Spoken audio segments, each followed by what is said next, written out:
Leeds against West Brom in the most boring match of football I have watched in a long time. It nearly beats Manchester United against Fulham last night, and that is saying something. What are your thoughts on the game from a Leeds standpoint? Two back-to-back blockbusters, wasn't it? Really boring. I mean, realistically, a good point away from home at the Hawthorns, which is a tough place to go. I mean, we got beat there last year, but fucking hell. It just doesn't feel like it, does it? When you go and you perform like that, you literally create practically no good attacking opportunities for the entire game. Yeah. Even though West Brom are going to be a promotion rival and they're a very good team with a good manager, it was just an atrocious performance from Leeds today on every level. It was. You just lose every ounce of creativity without Rutter. Just nobody willing to take a risk. And the amount of times you hear the fans groan, when the ball just inevitably ends up back at Meslier, when you're in a decent position up the pitch, and you can just hear the groans from the crowd. It's just nobody willing to take a risk. Rutter week in, week out, constantly, just on the ball, taking a man on. Just didn't have that today. Nobody trying to play that forward pass constantly. But the number of times today that we had it in a decent position and within 4 passes it was back at Meslier's feet. When you're at an away ground and you can hear the away fans booing because that's happening on such a regular basis, it's absolutely baffling. I do want to say on Meslier though, after seeing Darlow's couple of performances, it makes me really thankful that we actually have Mes, because midweek in the Cup he was atrocious, and he was in the previous Cup game he played last season as well, so at least we've got one decent keeper. He's not without his flaws, but I don't think there's many keepers that aren't. Obviously, we've spoke about he's got to save that first one against Portsmouth. When we reflected after making a video, we realised he really should have saved it, but he's still all right. I think one thing that says it all about that game today, the first Leeds shot was Ampadu's shot from in our own half, trying to catch the West Brom keeper off his line, and that was probably our best opportunity in a weird way. Can you think of a better chance we had? Well, Stroik had one or two headers, which is good to have him back in the team purely because we can actually be a threat from set pieces now, whereas last season it was just, there was no point in us having him. Your favourite pirate in the world? Yeah, sexy pirate. Get him in Pirates of the Caribbean. Yeah. Pirates of Leeds, although that's looking like it's more the 49ers at the minute with what business has been going down this summer. It's the position we're in at the minute feels pretty unsalvageable in this transfer window. Yeah, I mean, we were just saying, you'd think that a lesson had been learned after last year when we're basically we don't know who's staying, don't know who's going, and just don't know who's going to be playing for the season, and we're in that exact same position again with a relatively slow start, big team to play against. As I said, I'm not angry with a point, but Portsmouth, even when we had, I don't know, it feels like we've not really progressed an awful lot, and we're kind of back to square one and just need to sign some players. The one player today that I want to speak about in a little bit of detail, and which proves why the players we've lost are so important and why we need to sign some more, is Joel Perreault. Because as little hate as I can possibly give to Joel Perreault, but it looked like he smoked 3 spliffs before he went on the pitch today. It always looks like that, doesn't it? There's absolutely no way that man should be a number 10. No, it's just not good enough, I don't think. And it's like we said before the game, I think it's just about as good a lineup you can get. If you just put Aronson in the position that Perreault was in, I think it'll just be better in that position. And I think with Aronson, a lot of people fail to remember when we got relegated to the Championship, we'd signed Rutter for more than Aronson, but around, let's say, in the middle, 30 million. I think Aronson was 27, Rutter was 35. Yeah. Rutter was awful in the Premier League, and then he came down to the Championship, had a couple good games, gained some confidence, and he looked a lot better in that league. I think sometimes people think because Aronson was so bad in the Premier League, he's going to match that same level in the Championship, but it's not true.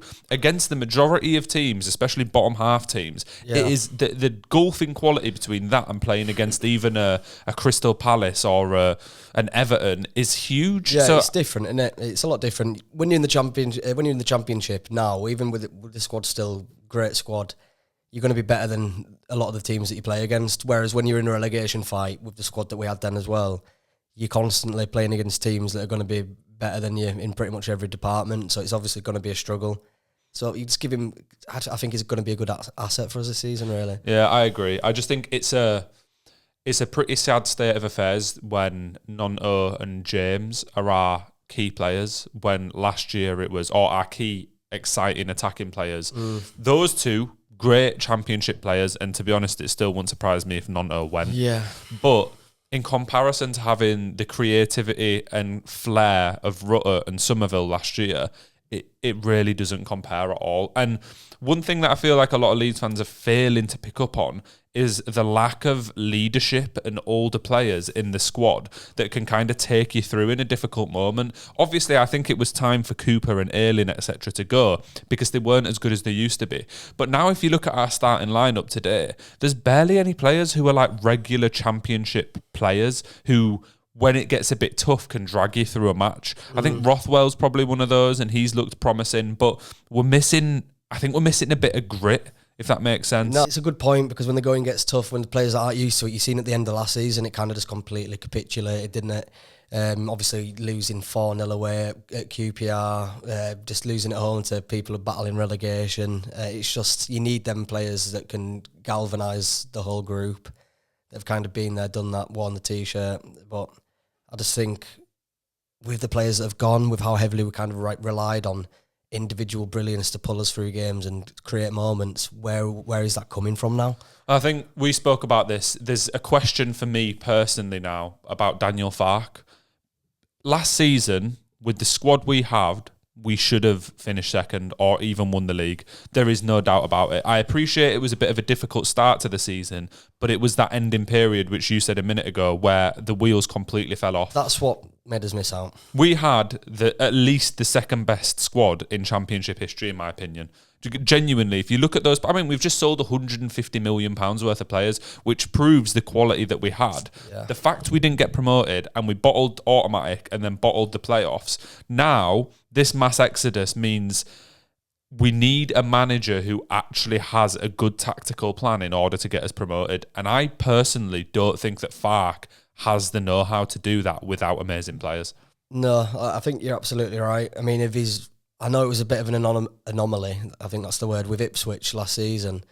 But if he couldn't do it with that squad last year, then what's making us think that he's going to do it now we've got rid of all these players? Yeah. I mean, fair enough. We knew as soon as we lost at Wembley, the likes of Somerville were probably going to go, and maybe even like a Nonto. We had hoped that we'd keep Rutter. Didn't know about this flipping release clause, and we all hoped that we'd keep Gray for another season as well. But now we've lost pretty much 4 of the main players that we had in our squad last year, and we're not replacing them. I mean, need to make some big statement signings, because then how the hell do we expect to get promoted automatically? Granted, the league's a little bit softer than it was last year, weaker, let's say. But how, with the same manager and the same plan, how is it going to have a different result? With all this money that we've got in my opinion, we should go throw some money at a good manager. And I appreciate Farke has been dealt a pretty rough hand here, but now it's 2 wins in 11 games. And a draw against West Brom isn't bad. I don't mind that. Yeah. But a draw against the newly promoted Portsmouth that are missing 6 first-team players is pretty bad. Bottling the playoff finals is bad. And that last period where we lost 4-0 to QPR, lost at home, I just don't think he has what it takes. And I personally would look at someone like Corberon. Yeah, it's not even just losing the games that you mean. Do you know, like, look at the Championship playoff final. After putting Norwich to the sword 4-0, and then barely mustering up a chance in the playoff final, then you look at the 4-0 against QPR, not creating much at all as well. Then you've got the Blackburn game, where it's just constant, you've got possession of the ball, but just even with them players last season as well, just sometimes you can't just rely on the individual brilliance, and I feel like that's exactly what I did at Norwich with Buendia as well.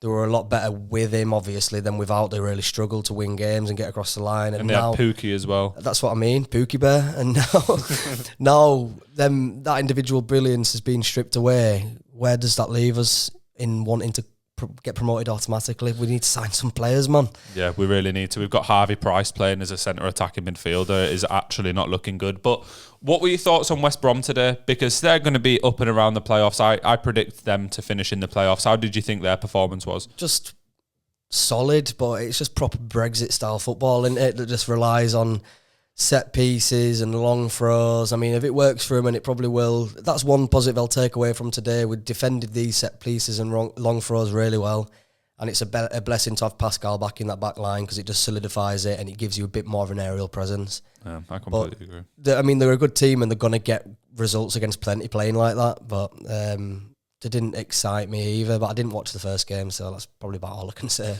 Yeah, it's just been a little bit rough today. I feel like, given the week we've had, it's actually not a bad result, but the performance was atrocious. It was uninspiring, wasn't it? Yeah, So. there was no attacking opportunities from Leeds, no good chances. Pascal with a couple headers and a Ampadu shot from our own half. That is literally the Leeds attacking threat summed up. And I think, even though we've lost those players, when we've still got Dan James, Nonto, Bamford, Joseph, Perot as options up top, we should at least be creating a chance. Yeah, definitely. We've still got good players for this level, and we're heartbroken to have lost the players that we have lost because they're just that brilliant at this level. But these players that we're left with are still good enough to win games, create chances and score goals. Granted, we need to make additions. We desperately need to make a statement signing, but it still should be good enough. But that's why questions are left getting asked of Farke, I guess. So. Yeah, well, we'll see. Leeds fans, let us know what you thought of the game in the comments. And yeah, like and subscribe. Thanks for watching. Yeah, man.